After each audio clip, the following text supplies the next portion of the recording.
ورحمۃ اللہ تعالی وبرکاتہ۔ وعلیکم السلام ورحمۃ اللہ وبرکاتہ۔ الحمد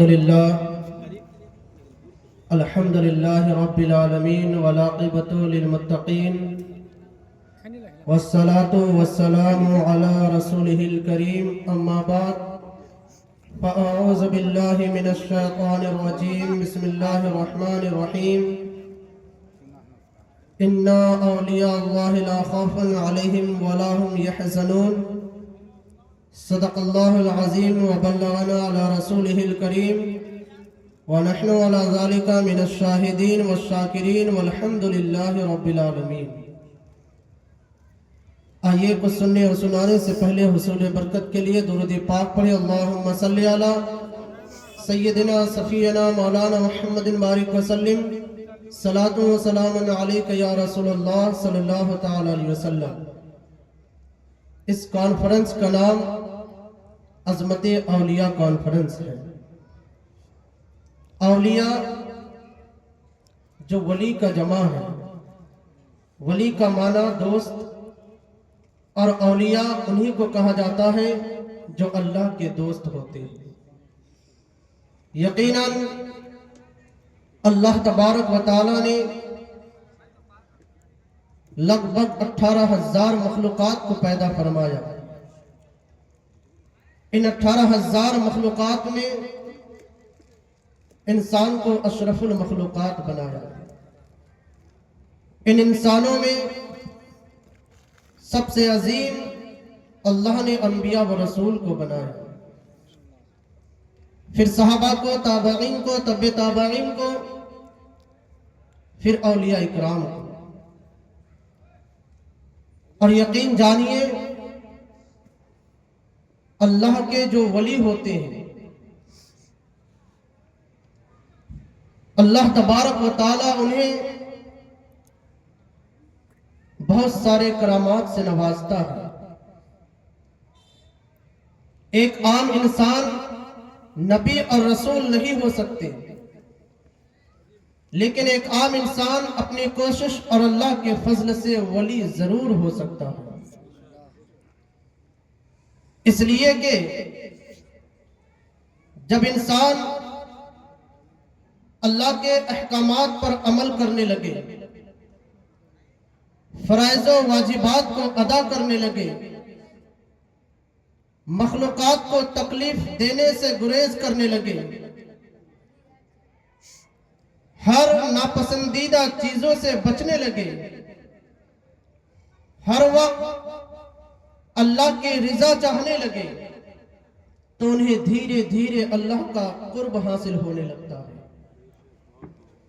اور جیسے جیسے وہ نیکی کرتے جاتا، گناہوں سے بچتے جاتا، اپنی زبان کو ذکر الہی سے اور اپنے آپ کو اللہ کی یاد میں مصروف کر دیتا، ویسے ویسے اس کے درجات بلند ہو جاتے ہیں۔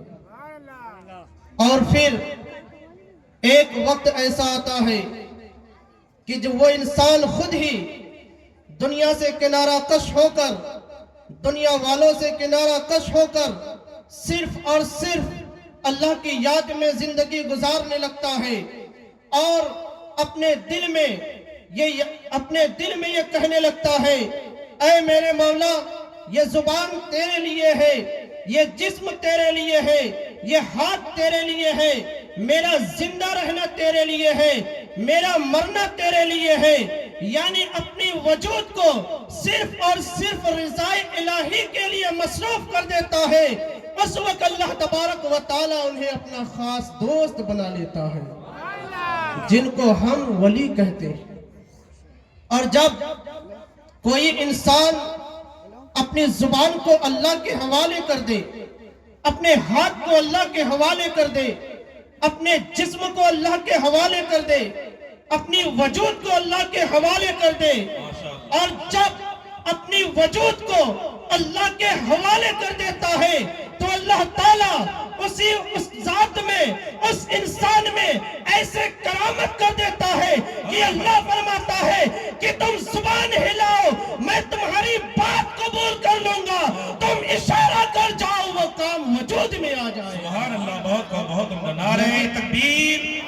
نعرہ رسالت عظمت اولیاء کانفرنس حضرت علامہ و مولانا نظر الاسلام صاحب قبلہ، نعرہ تکبیر، نعرہ رسالت۔ واہ واہ کیا بات ہے۔ اسی لیے یہ نہ سوچے کہ اولیاء اکرام اللہ کے ولی کوئی عام انسان ہوتے ہیں، بلکہ اللہ تعالیٰ کا وہ منتخب بندہ ہوتا ہے۔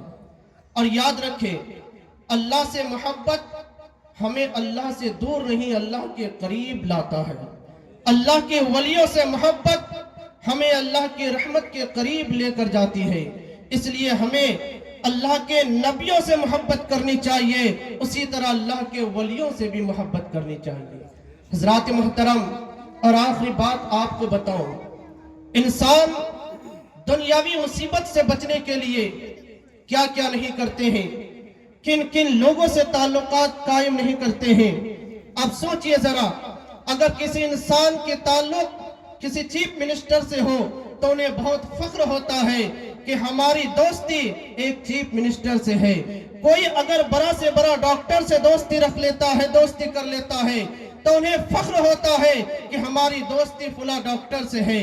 کوئی انسان ایک وکیل سے دوستی کرتا ہے، کوئی ڈسٹرکٹ منسٹر سے دوستی کرتا ہے، کوئی کسی مالدار انسان سے دوستی کرتا ہے، کوئی بڑا سے بڑا نیتا سے دوستی کرتا ہے۔ کیوں کرتا ہے؟ اس دوستی کے پیچھے انسان کا ایک مقصد ضرور ہوتا ہے۔ امیر آدمی سے دوستی کرتا ہے تاکہ انسان جب انہیں کوئی مصیبت آئے، روپے کی ضرورت پڑے تو ان سے وہ مدد حاصل کر سکے۔ اسی طرح کسی ڈاکٹر سے اس لیے محبت رکھتا ہے، اس لیے تعلق رکھتا ہے کہ وہ بیمار پڑ جائے تو ان سے مدد لے سکے۔ اسی طرح کسی پولیس والے یا ڈسٹرکٹ منسٹر سے اس لیے دوستی رکھتا ہے تاکہ اگر قانون کے شکنجہ میں پھنس جائے تو اس سے مدد مانگ سکے۔ اسی طرح دنیا کے بڑے بڑے شخص سے، دنیا کے بڑے بڑے لوگوں سے اس لیے دوستی رکھتا ہے کہ جب دنیاوی مصیبت میں گرفتار ہو جائے تو ہم اس سے مدد مانگ سکے، دنیاوی مصیبت سے بچ سکے۔ جس طرح انسان دنیاوی مصیبت سے بچنے کے لیے بڑے بڑے لوگوں سے دوستی رکھتا ہے، اسی طرح انسان کو یہ بھی چاہیے کہ آخرت کی مصیبت سے بچنے کے لیے ہمیں آخرت والوں سے دوستی رکھنی چاہیے۔ اور آخرت کے مصیبت سے ہمیں بچائے گا کون؟ آخرت کے مصیبت سے وہی بچائے گا جو اللہ کے قریب ہوں گے۔ اللہ کے قریب کون ہے؟ انبیاء و رسول اللہ کے قریب ہے، صحابہ اکرام اللہ کے قریب ہے، اولیاء اکرام اللہ کے قریب ہے، صدیقین اللہ کے قریب ہے، شہداء اللہ کے قریب ہے۔ تو جو لوگ اللہ کے قریب ہے، آخرت کی مصیبت سے بچنے کے لیے ہمیں ان سے دوستی رکھنی چاہیے۔ اس لیے ہمیں انبیاء کے ساتھ ساتھ اولیاء سے دوستی رکھنی چاہیے، غریب نواز سے دوستی رکھنی چاہیے، خواجہ معین الدین چشتی سے دوستی رکھنی چاہیے۔ جو اللہ کے ولی ہیں ان سے ضرور دوستی رکھنی چاہیے۔ سبحان اللہ۔ نعرہ تکبیر، نعرہ رسالت عظمت اولیاء کانفرنس حضرت علامہ مولانا نظر الاسلام صاحب قبلہ، نعرہ تکبیر، نعرہ رسالت۔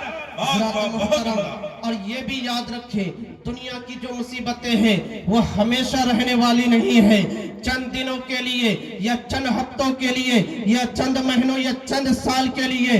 اب سوچئے ذرا، اس چھوٹی سی مصیبت سے بچنے کے لیے ہم کن کن سے رابطہ رکھ لیتے ہیں، کن کن سے دوستی کرتے ہیں، کن کن کی تعظیم و عزت کرتے ہیں، کن کن لوگوں کی بات ماننے لگتے ہیں۔ لیکن یاد رکھیں، یہ دنیاوی مصیبت ہمیشہ نہیں رہنے والی ہے، لیکن آخرت میں اگر آخرت کی مصیبت میں پھنس گئے، خدا نہ خواستہ اگر ہمارے حق میں جہنم میں جانے کا فیصلہ ہو گیا تو سوچئے یہ مصیبت ہمیشہ رہنے والی ہے۔ اس لیے ہمیں یہ نہیں سوچنی چاہیے کہ دنیاوی مصیبت سے بچنے کے لیے ہم ان لوگوں سے رابطہ رکھیں، بلکہ یہ ضرور سوچنی چاہیے کہ آخرت کے مصیبت سے بچنے کے لیے ہم کس سے رابطہ رکھیں۔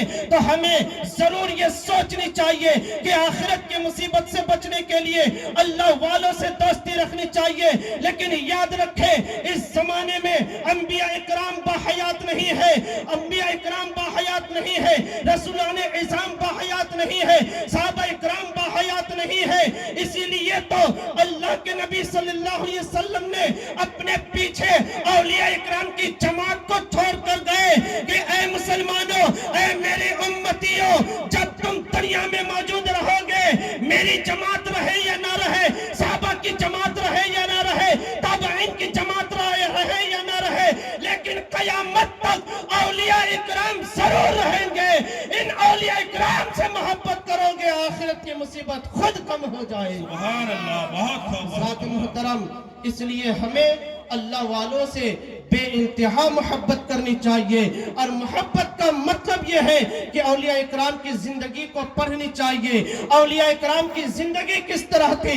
میں نے شروع ہی میں کہا، اولیاء اکرام کی زندگی یہ ہے کہ ان کا جاگنا خدا کے لیے، ان کا سونا خدا کے لیے، زندہ رہنا خدا کے لیے، مرنا خدا کے لیے. ان کا کام صرف رضا الہی کے لیے ہوتا تھا، بلکہ گناہ کبیرہ کیا، ناپسندیدہ چیزوں سے بھی بچتے تھے. اس لیے اگر ہم اولیاء اکرام سے محبت کرتے ہیں تو ہمارے لیے ضروری ہے کہ ہم نیکیوں کو بجا لائیں اور گناہوں سے بچتا رہے. تبھی ہماری محبت کی جو دعویٰ کرتے ہیں اس کی دلیل قائم ہوگی، اس کی دلیل پیش ہوگی. ہمیں اللہ والوں سے ضرور محبت رکھنی چاہیے. حضرات محترم، اللہ والوں سے محبت ہی ہمارے لیے نجات کا ذریعہ ہے. میں اپنے گفتگو کو یہیں تک ختم کرتا ہوں. استغفر اللہ ربی من کل ذنب واتوب الیہ. اللہ تعالیٰ سے دعا ہے کہ اللہ تعالیٰ ہم سبوں کے دلوں میں اولیاء اکرام کی محبت عطا فرمائے. السلام علیکم.